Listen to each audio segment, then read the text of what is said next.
Nobody from Texas, Georgia The should have defenses. been player of the week. Yeah, the defenses player of the weekend. And, but yeah, lots of good stuff going on for the conference championship games. De- So, Definitely a great but Saturday of football. yeah, Tez Johnson will be a great NFL wide receiver. Yeah, absolutely. He's got Miami written all over him. Oh yeah, him and Tyreek. Mhm. That'd be insane. But so yeah, playoff rankings were revealed, and I went to church early on on Sunday, not because of the rankings, but because I go to church early because I'm old and like to be up and get out of the house earlier. But we yeah, got back in time to watch the rankings revealed here in my household. Beck, I'm not sure if you got them live or not. Um, I did. yeah, cool. Um, but yeah, give me some of your initial thoughts on the bracket. I think the committee actually got it right for once.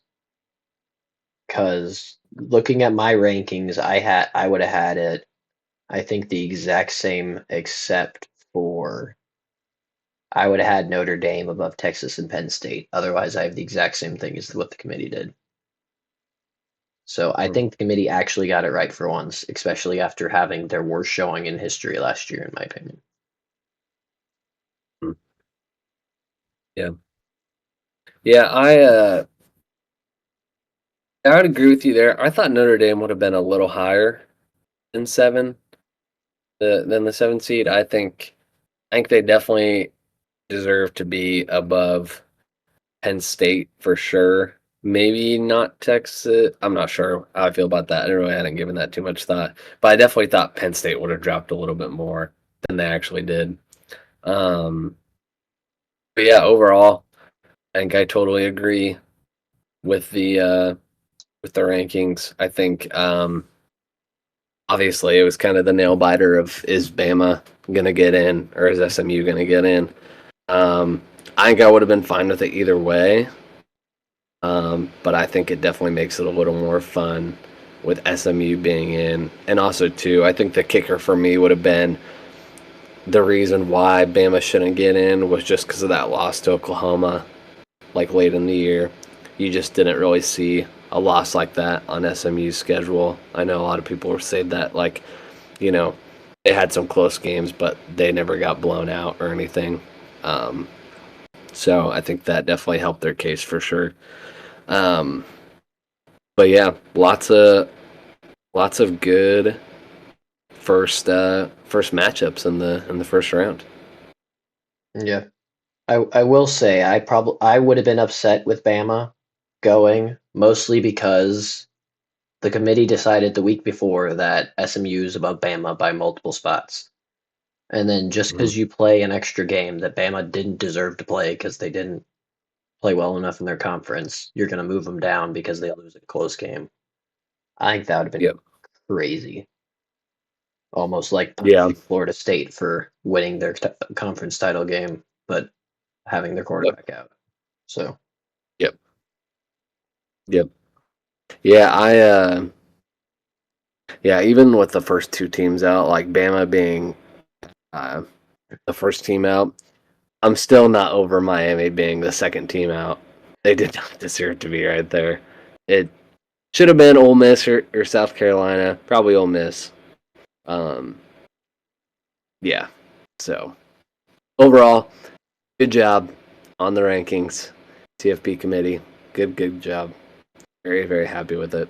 mm, Um, Beck, which game are you most excited for in the first round?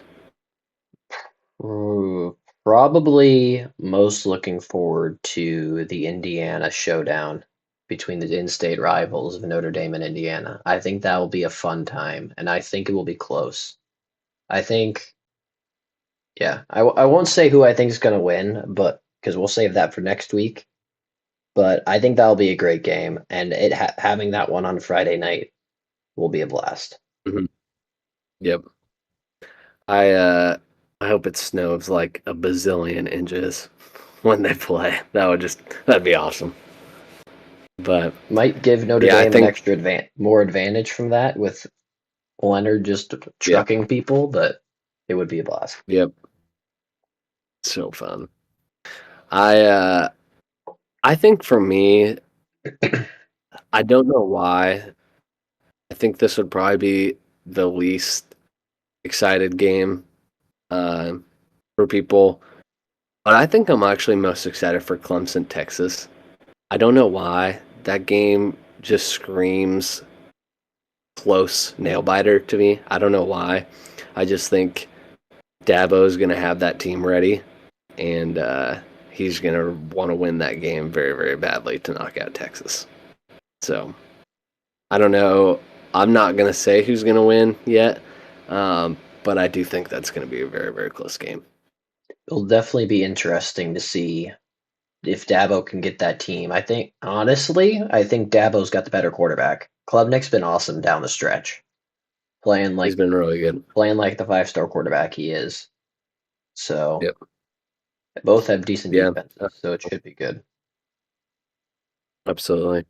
And yeah, later on in the weeks, for anybody who's listening, we're hoping to have a couple of our friends on talk about some predictions and everything. So we'll get into who we think will be advancing here in the next week or two.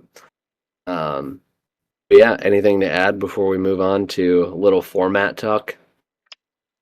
I will just add, I'm most excited for the Indiana State clash, but I'm most interested in SMU going to Penn State because Yep. Happy well, Valley. Happy Valley, yeah. Will SMU learn? Will Penn State be the Penn State everyone expects and find a way to lose? I I think that's going to be the most interesting, maybe the most likely upset, even though playing at Penn State in late December is going to be nasty. Yeah. Probably a whiteout too. Yeah. Yeah. I think I was listening to James Franklin when they did the selection show, and I think he said it's most definitely going to be a whiteout. Yeah, it should be.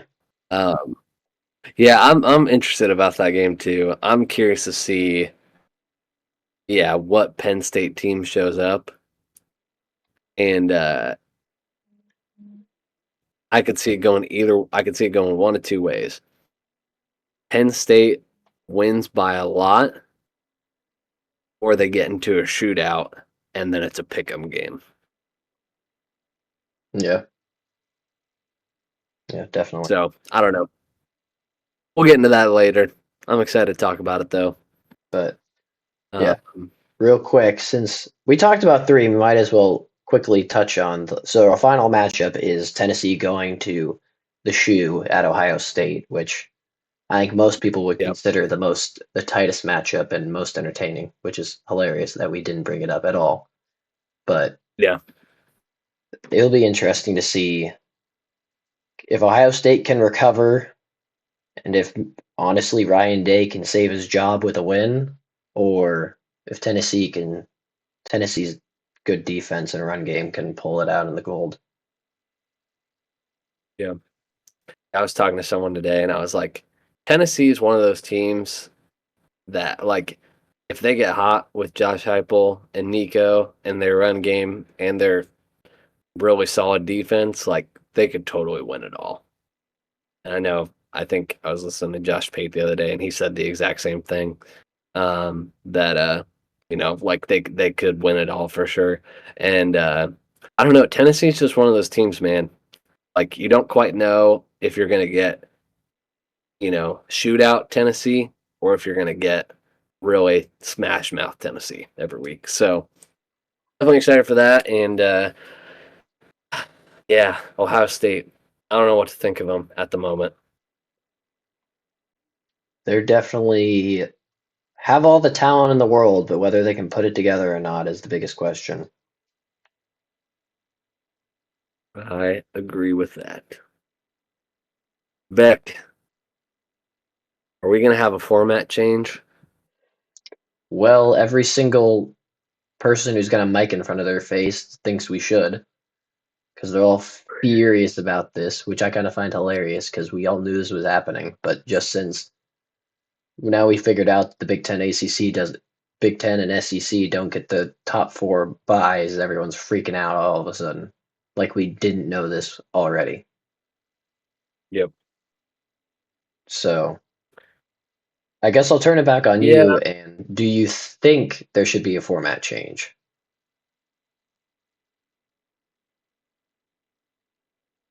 Um, I don't know. I personally don't have a problem with it at the moment. I think there will be a format change. Do I think there should be one? Probably. It wouldn't bother me if there was one or if there isn't one. I do think if there is a change, I know a lot of people have said this, it needs to just be just rank them 1 through 12 and the top 4 seeds get a bye. Um, I think conference champions, um, I think all conference champions, like the Power Four, and then one group of five, like the highest rated group of five, they should all get in, but they don't get the bye. Just the top 4 teams get the bye. And yeah, this really doesn't have anything to do with format. This is just more of a scheduling thing. I really wish all games were played at a campus except for the national title game. Agreed.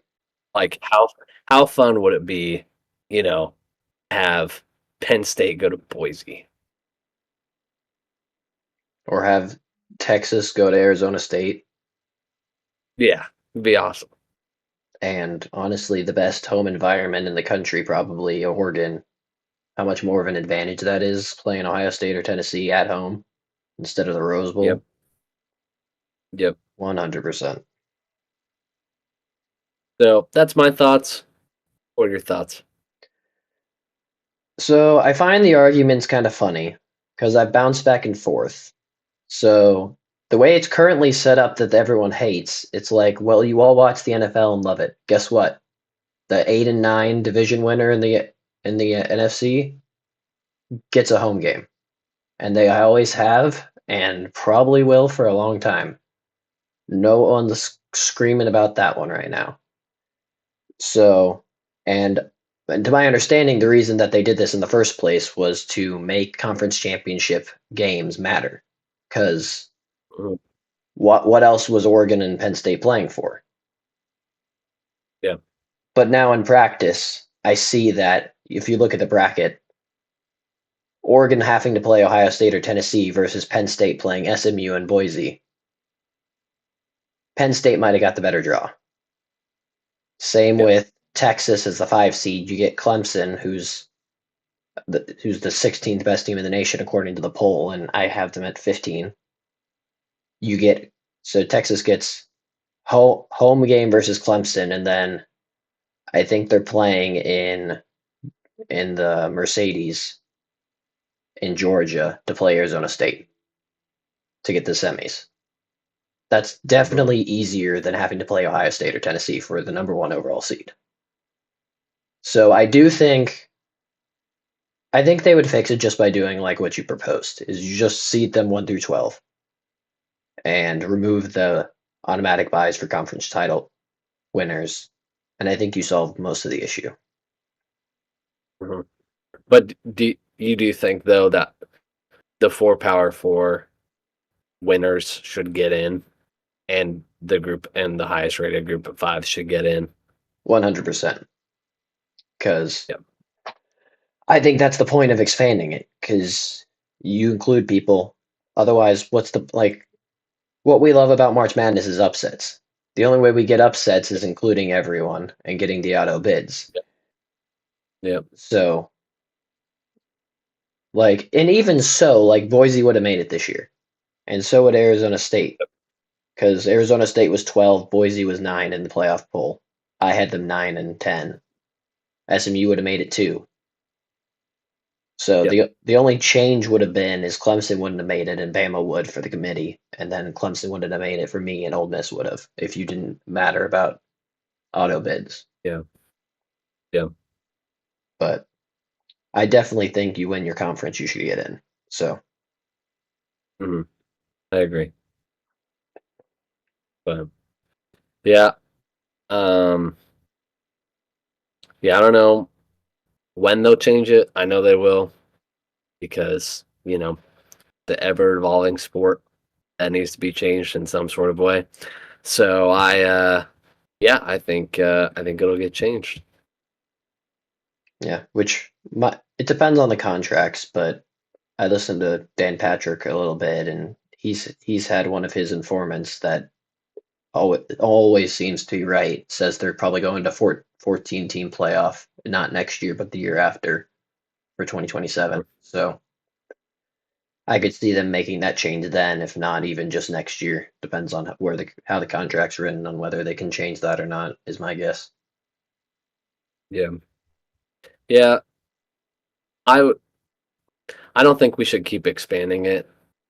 I could just tighten up the rules a little bit. I agree. I think 12's plenty. Yeah, I agree. I personally thought they would just go to 8, not 12, but just do well when the Power 5 was still here, do the Power 5 conference champions and then 3 at large. Um and then but yeah, I think 12 is great. I think it's a great number. I don't think you should do any more though.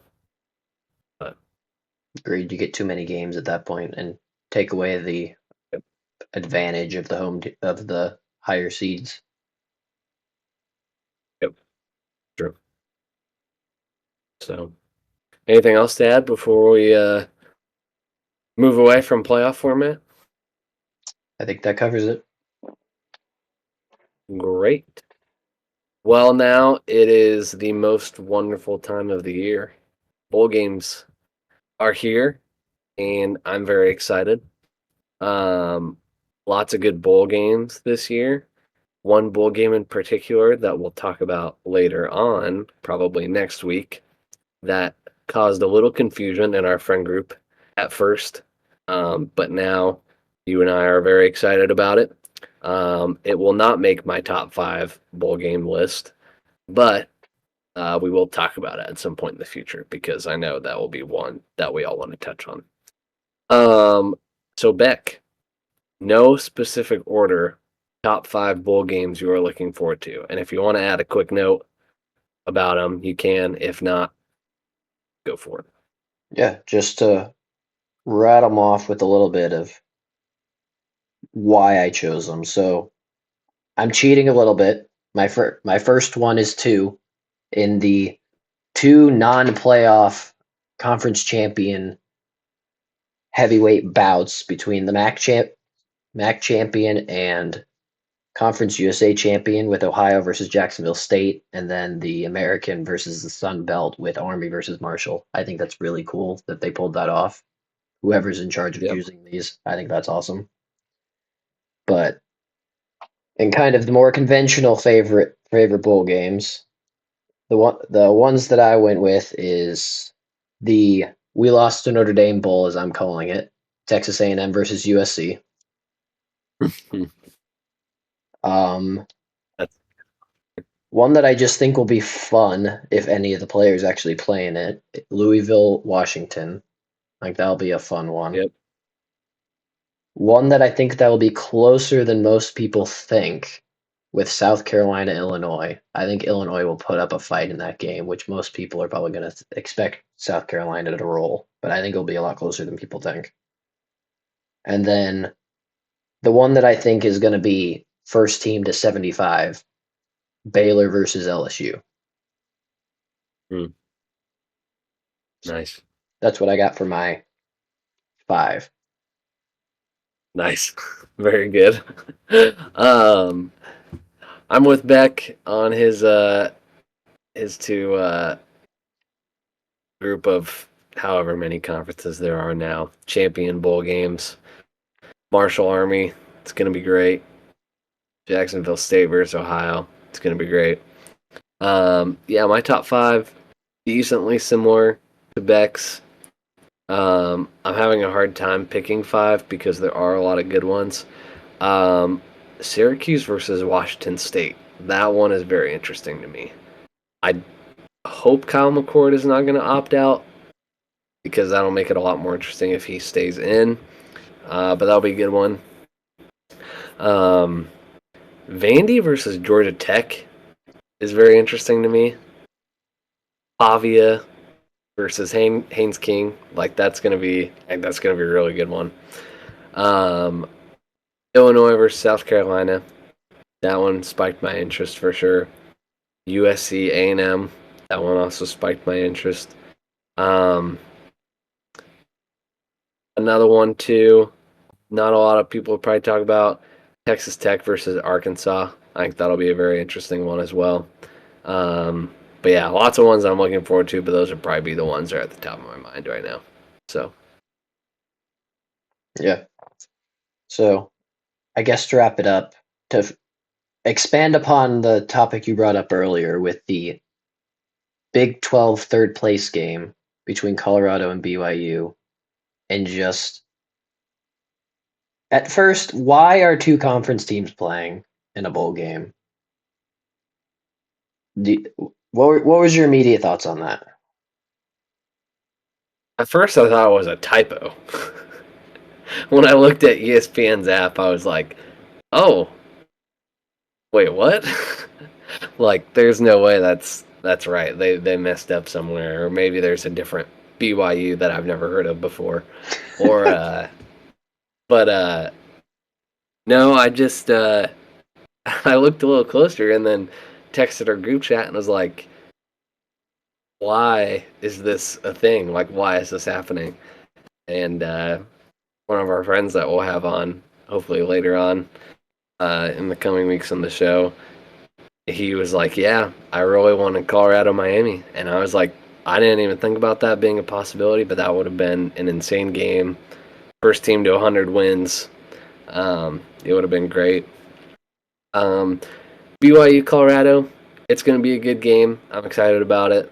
I think BYU will try to slug it out with them, and Colorado's going to want to shoot out, but I don't know if they're going to get it. I think it'll be like a, you know, upper 50s in total points scored between the teams, maybe lower 60s. But I'm thinking like a, you know, 31-24 type game, something like that maybe. But Yeah, probably. I mean, I was looking at it earlier, and BYU actually has more yards per game than Colorado does offensively. So really, that could turn. Let me double check to make sure I'm right. Okay, I technically I'm wrong because they are 2 yards behind Colorado total. So they have the same total. They're 2 yards off for the entire season. okay. But they have very similar offensive outputs just due to how terrible Colorado is at running the ball. Yeah, So it's true. it'll be interesting how that one turns out. I am excited for it. I still think it's stupid, but it will be a good game. So they did pull that off. I just I don't know if this has happened before. Mm, Um, maybe when one year that a conference got a bunch of teams, like more yeah. teams than expected and bowl eligible, but Well, at first I was like, did this bowl game like just forget that BYU joined the Big 12? Like, did they still think they were an independent team or something? But I don't know. It'll be a good one. I'm excited for it, but it did not crack my top five. same. But a game that would have been my number one was not allowed to be talked about because Nebraska's going to play Boston College. For anyone that did not listen last week, Beck and I are diehard Nebraska fans. We love our Cornhuskers. We have since day one. this is going to be a fun one. I'm very excited for this game for many reasons. I'm very concerned for this game for many reasons. And I just want to win because that would really help us out in recruiting this offseason and would give us a lot of positive momentum going into the spring. Definitely. And it will be a very interesting matchup with Boston College's quarterback being in the portal, but I think they already benched him before the last game or two anyway, so they were kind of preparing for this anyway. But and then you have Nebraska on the other side with our DC and D line coach going to Florida State. Our entire front seven is in the portal right now. So that will make this game very interesting on those sides of the ball. So either way, Nebraska's at their first bowl game in 8 years. It's a win no matter what. We get a bunch of practices to work on the young guys. Get Yep. Rayola some more practice, but Yep. it will Yep. definitely Some be interesting. yep. Some more time to get some transfers in to watch practice too, which will be great. Um, yeah, I will make one note. We do have Ty and Nash still. They are not in the portal. Um, and John Bullock is still there too, as well.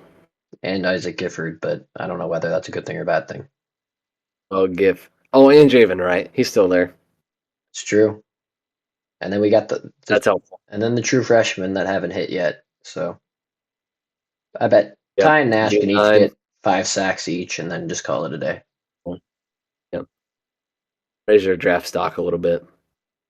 I mean, I Well, I agree with Rule that Ty should be a first 2 round draft pick, but we'll see. We'll see I'm how the thinking late, combine goes. late second round, early third round. I think He that's a is big he's minimum. so much potential. He's so good. He reminds me a lot of Malik Collins, who is still Hmm. killing in the NFL. So Yeah, I think Ty's yeah, probably better Abs- in my opinion. yeah. I'd say so. Yeah, Emily Collins was really good at Nebraska. Mhm. Um, and then we've got Sierra. Um, I don't know. I wonder if Tommy's gonna play. But his injuries should just recovery, so I feel like he should be good to go. If he's able, he Hmm. will. But Yeah, and Malcolm's still back there, and Keese is back there too. yeah, we have our secondary still, which is good. Even though it was Hmm. mediocre this year, it's still better than our backup front seven. But Yeah, it was. Yeah, the secondary was really interesting this year. Had some great plays at times, but other times just struggled a little bit. So mm, and Bly Hill's back healthy now, so he could play a big part in that game too. yeah, yeah, and Jeremiah Charles too. But we're also burying the lead in that on offense, we'll have Emmett Johnson there because he removed himself from the portal yesterday, which made both you and I He, extremely happy. he, he heard our cries, Beck, our tears streaming down our face that Emmett Johnson was leaving. Emmett Johnson, by far my favorite player at Nebraska. I don't know why. I just I enjoy watching the guy play. Which But he showed versus Wisconsin with his borderline 300 yards all purpose and just I killing know them. He was so good. it was so good. So Um, but yeah, I think it's gonna be a good game. I'm excited for it. agreed. I'll be traveling that day, so I'll be mad. So I'll have to watch it not live, but I'm definitely excited to watch it. Will you be on a plane ride? Car ride. Oh, So I'll probably be listening yeah, to it, but that yeah, night when we hit the hotel, I will be flipping it on and we will be watching it. yeah. I would. Yeah, I'd definitely listen to it. So I'm excited. Um, any other thoughts before we move on to our last little quick segment? I Um, could talk Nebraska But I know. Same. So I'll just finish it here on. We talked about the panic meter a little bit last week with the portal officially starting today. No Emmett coming back and no more bombs today, at least, other than I guess Kai, which sucks. mm, But where's your panic meter right now? Also hearing all the different guys that are possibly visiting. the panic meter is not going off as much as it was last week. The It settled a little bit for me with Emmett coming back. Um, Very concerned about the defense at the moment, just because of how many young guys also left as well, which is just total credit to Tony White and Coach Knighton because they invested a lot into those guys, enough for them to go with them. I would assume they're all probably going to try to go to Florida State, if not, just go somewhere else. Um, so yeah, props to those guys, and hope those players have great success wherever they go. And yeah, I am concerned, a little panicked, but overall, I think we're settling down a little bit. I think we're gonna be okay. And because offense with Dana makes me feel a little more confident. Agreed. I think the offense is set, and hearing all the guys coming in, I think the defense, as Rule pointed out in his signing day press conference, he's never had a defense worse than 40th. So he is a defense first coach. I like the rumors that are out there for for DC hires, but we'll. I think Rule will get it figured out. I am worried about the lack of cohesion in the defense, just with none of these guys are going to have played with each other. But Mm-hmm. I think we'll get it figured out. So definitely lower than it was last week. Yeah, yeah. I guess to add uh, to this as well, I didn't realize Rule has never had worse than a 40th defense. That's actually a really good stat. Um, the So for the bowl game, we can talk about this more later.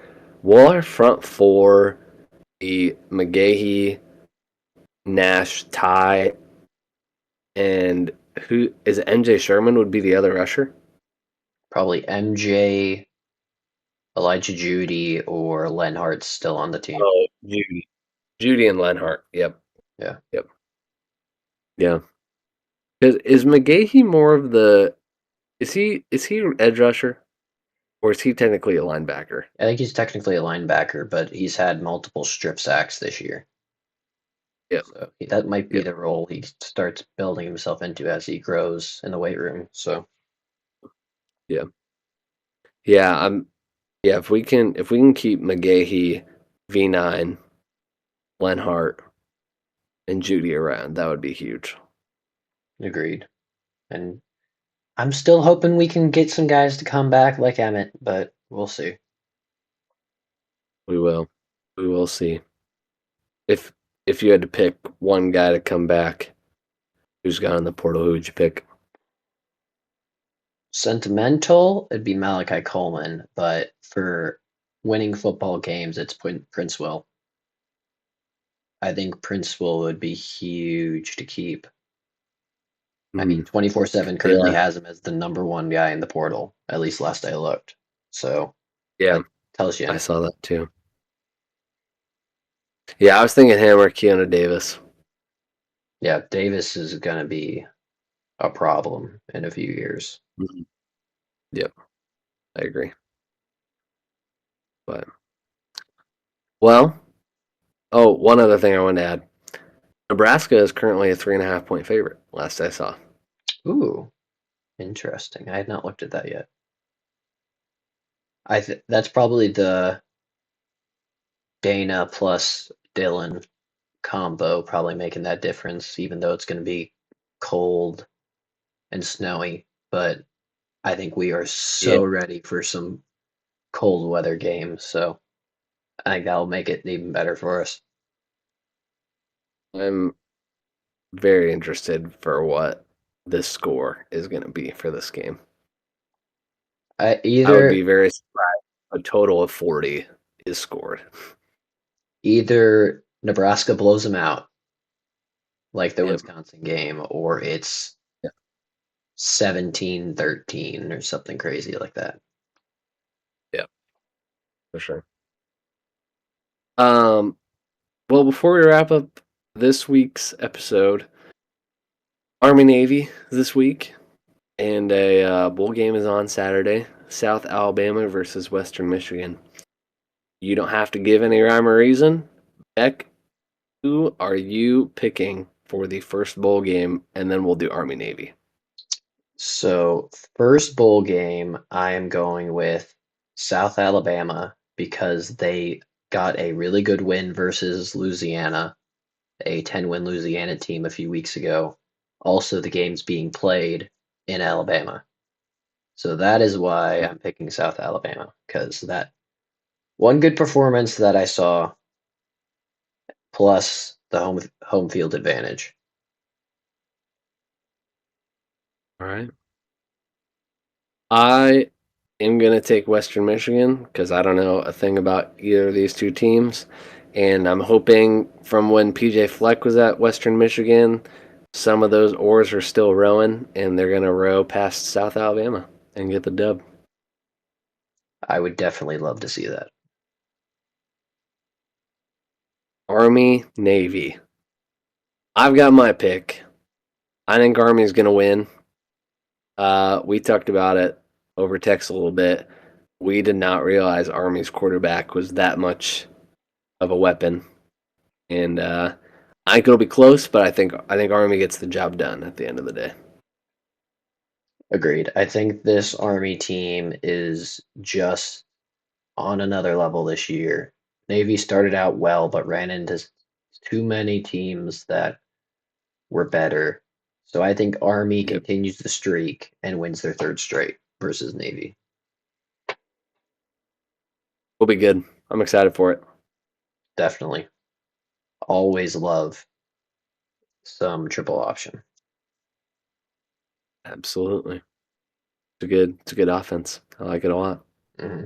Uh, just side comment. Can we talk about how good Jalen Milroe would be in triple option offense? Doesn't have to make those decisions to throw deep. Dude, he'd be He's so good. so good. I don't know if Give he me, would. I don't know if he could take the hits because he'd be getting hit 40, 50 times a game. yeah, So I don't know if he's give big enough me, for that, but give me your out of current college football players. Give me your dream team backfield for a triple option offense. I think I'm going Milrow at quarterback. I think I'm gonna have to go Scattaboo as the bigger running back, and then I'm thinking Genty as well. that team would be nasty. I think I agree with your running backs. Yeah, I think I agree with your running backs. I think it's those two in the backfield, which would be insane. But I think I disagree with your quarterback, and I'm going Cam Ward. Yeah, He's a little more Kyler than I think Milrow is. A little more Kyler Murray yeah, and a better passer. yeah, So you get me some big tight ends going the opposite direction. yep. Cam Ward's making it happen. Well, now that we're already on this exercise, pick your two tight ends you want. Tyler Warren, obviously. Yep, And then as a bigger body guy, I'll probably go Loveland from Michigan. nice. That's a good call. Yeah, definitely Warren, and then I think I'm gonna go Ferguson from Oregon. Yeah. Yep. Um, yeah, I'm trying to think if there'd be any other quarterbacks that I would maybe throw in that mix. Uh, I would say Kevin Jennings or Marcel Reed, but they're just a little too small. Another guy who would be great at it. I'm blanking on his name, but it's the Washington State quarterback. Oh, Matey? Mateer. Mateer would be awesome in that system as well. Yeah, he would be. That'd be awesome. You know who else would be good? Lenora Sellers would be good. Sellers would be so good. He's big. He's a big guy. Oh Also, wait. Why? What? Why have I not said Heinrich Harburg? I don't know, but the other Heinrich Harburg, who would also be great, Riley Leonard. Yeah, he would also be good. Dude, him Okay, I'm changing scattered. my answer. I don't want Milrow. I don't want Milrow. I want Heinrich in as quarterback. I would agree with you, but to be different, I'll go Leonard. I think Leonard's the correct option here. Okay. The pure human strength in the backfield between Leonard, Scatterboo, and Genty. I think the team Yeah. breaks the record on broken tackles easily. Oh yeah. Oh yeah. Dude. I think an honorable mention as running back, Jordan James, because he's pretty fast. Agreed. Or I'd throw in the two Penn State running backs as well, Yeah. Yeah. and the two Nick Ohio State Singleton's a running backs as well. oh. Quinshawn and Travion and what's Penn State's other running back's name?